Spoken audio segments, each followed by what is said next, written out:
Alright, I just rolled into the supermarket today and boom, there was this seriously intense looking crab sitting on ice. The second our eyes locked, I felt destiny, so I'm taking her home and officially adopting her. Okay, I'm back home. I had never even seen one of these at a supermarket before, and if you keep her, she's basically aquarium level rare. Here she is! The spanner crab! The store cup is cramped, so let's transfer her. I've moved her into my usual container, but she's looking pretty worn out. Seriously, is she going to be alright? Oh no, hold up, she's not reacting at all. She's about to turn into boiled crab. Guys, she's definitely suffering oxygen deprivation, so I'm pumping air into the water right this second. Wait, hang on, this is bad. She might have become one of the stars above. Absolutely no movement. Yeah, she's totally gone. Her gills aren't twitching at all. But don't lose hope. Spanner crab paste is crazy delicious, so once she's dead, she becomes dinner. Seriously. Hold on, whoa, wait, whoa, dude! She's alive, really alive. Wait, everybody, she's alive. She's clearly perked up since earlier, seriously. Now that she's perking up, let me reintroduce her. She's a spanner crab, a big species spread across the warm Pacific. In Japanese, she's called asahigani, literally sunrise crab, because her shell is already vivid crimson before cooking, the same glowing red you'd see on the horizon at dawn. And here's the crazy part. The spanner crab is seriously the oddball of the crab world. Regular crabs spread their shells wide to the sides, right? Well, she does the exact opposite of that. Her model body stretches lengthwise, front to back. Better yet, the rear half pinches inward, and extending beyond that is her abdomen, affectionately called the fundoshi. While ordinary crabs fold this abdomen flat beneath the shell to hide it, the spanner crab lets it dangle loosely behind on full display.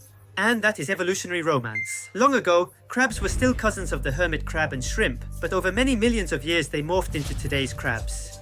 This spanner crab still keeps that transitional look. Her abdomen flap is elongated. Okay everyone, check out her legs. The tips are totally flat, like little shovels. Since spanner crabs live buried in sand instead of roaming like other crabs, their feet evolved to slip underground easily. And check these claws, dude. Look how vicious and hardcore they appear right here up close and personal. If you look closely, each claw totally resembles a mechanic's spanner, right? That's why she's called a spanner crab in English, and rumor says getting pinched actually hurts like crazy. Yow! Ouch! Ouch! So now that she's perked back up, I'm gonna start getting her home ready. She'll be living right here, a glass aquarium measuring 60 centimeters wide and 45 centimeters tall. Ordered online, this top aquarium cost about 20,000 yen, while the stand below ran roughly 15,000. Next, we're pouring in the single most important thing for keeping a spanner crab: sand. If she can't bury herself, stress might stop her from eating. The sand we'll use is right here. Pre-seeded coral sand already loaded with beneficial bacteria, so there's no need to rinse. Just slam the whole bag straight into the tank.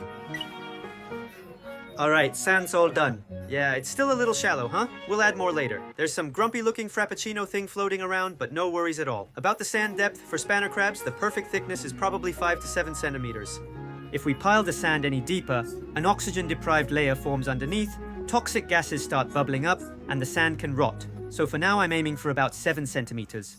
If we skip the coral sand, the pH swings around, the surface area for beneficial bacteria shrinks, water quality goes downhill, and the bare, slick bottom stresses her out. Alright, next up, let's pour the seawater in here. First, fill a bucket with water. When the water's ready, we add this artificial seawater mix. You can grab it pretty much anywhere. Amazon, mail order sites, your local aquarium shop, you name it. Alright, in it goes. Alright, now give it a thorough stir, like you're trying to beat up some jerk hiding in the bucket. Whoa! Stop! My hand's moving on its own! Okay, done stirring. Now let's grab the hydrometer and precisely check the salinity level together. It's reading a salinity of 1.023, spot on for seawater. The white arrow in the hydrometer moves up and down with the water's buoyancy, but there's a catch. If even a tiny air bubble clings to that arrow, the buoyancy shifts and the scale suddenly shoots up, making the water seem way saltier. Of course, if the hydrometer itself is busted, the whole thing glitches out, so I always recommend checking with at least 2 units. After pouring in the water, flip the switch on the e-heme filter. Bought it online. It costs over 20,000 yen. Yeah, pricey. But seriously, the build quality is fantastic and will last for ages. Durable, high performance, absolutely recommended. And there we go. Tank complete. Looking awesome, right? I've already mounted the aquarium heater too. Since I'm keeping a cold water snow crab and a brown crab, ugly yet adorable one, I have the air conditioner blasting in this room around the clock, 24/7 here, so it is absolutely freezing, and the dehumidifier is running too. Alright, time to pop our spanner crab girl into the tank, but first I'm going to do a proper drip acclimation. Spanner crabs are super sensitive to sudden shifts in temperature or water chemistry, so we'll slowly match the parameters with this drip acclimation kit. I'm gonna suck on the little opening right here. When I draw the air out of the tube with my mouth, the siphon principle kicks in and water starts flowing down from above. Splash! This looks about right. Now I'll let the water parameters merge bit by bit. Okay, after taking plenty of time, the acclimation is finished. But honestly, she looks really bad. See, even when I tap her rear, she doesn't react at all. Come on, girl. All right, let's get her into the aquarium now. Here.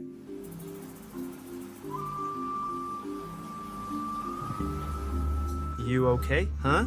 Wait, she's not moving. Maybe she lacks the strength to dig into the sand. I'll give her a gentle poke. Oh. She's up, she's up. Whoa, she's digging. Look at her go! But sorry, girl, you're really not buried in the sand at all. Uh-oh, look at that. Okay, she settled over on the right side. Normally, she buries her body under the sand, leaves just the eyes sticking out to scout, then springs out of the sand the moment a whiff of food shows up. Sorry, girl, you still aren't fully buried. She just got here today and she's super stressed, so I'll cut the lights and quietly watch over her for a little while.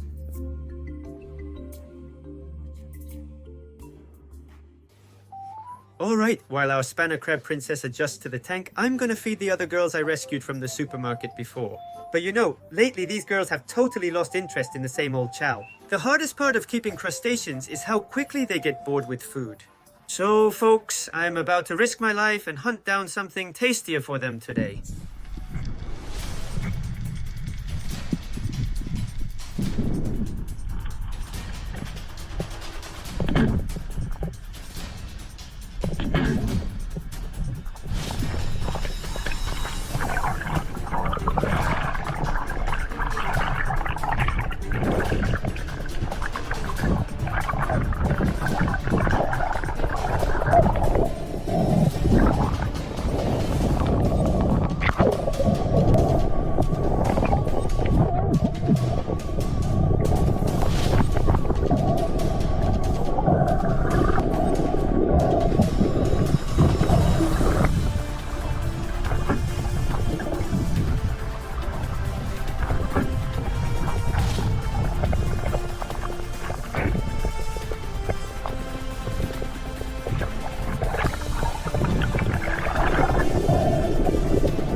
It!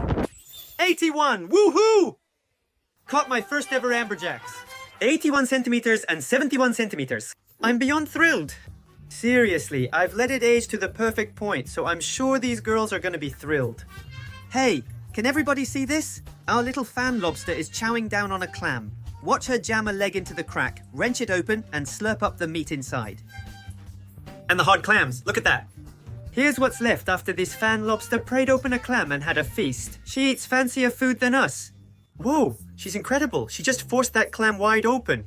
Seriously, she's adorable, so if you're into this kind of stuff, check out the other video too. Alright, time to give them the amberjack I caught earlier. Oh, look at that, the tiny one's moving in. The little one grabbed it. She's munching, yes! Gosh, they're absolutely precious. These slipper lobster gals will eat pretty much anything, but Min Min the fan lobster is totally crazy about shellfish. She likes dried sardines too. They're totally besties. Next up, I'm feeding Peter the brown crab, but he's passed out right now. Dude, you're hilariously cute for such an ugly mug. Whoa! Oh, he grabbed it. This brown crab, also known as the European brown crab, came straight from Europe, and he's honestly the cutest thing ever. Because brown crabs love chilly water, I'm using an aquarium chiller to keep the tank nice and cold, so he stays happy and active all day long. Just earlier, I fed the hairy crab, the lobster, and the mud crab I keep at my parents' place, and man, each girl devoured the food like crazy. Next up is Clara, my giant snow crab. It's been almost 5 months since she joined the family. Lately she hasn't been feeling great and she's sort of off her feed. Keeping snow crabs is honestly super tough, and this is the reality. I'll keep changing water diligently and adding beneficial bacteria as well. Hang in there and live a long life, okay? Now for the final course, I'll feed the spanner crab. Oh, hang on, wait, what? She's trying to escape, what? She might be spooked by the bright lights, so I'm gonna switch them off and watch her quietly for a while.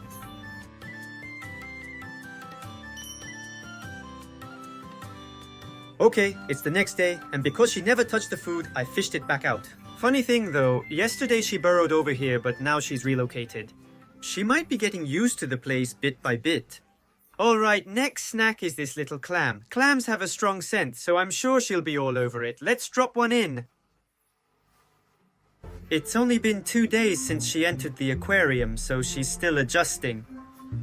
I think she'll eat once she's comfortable, but it could be a long process.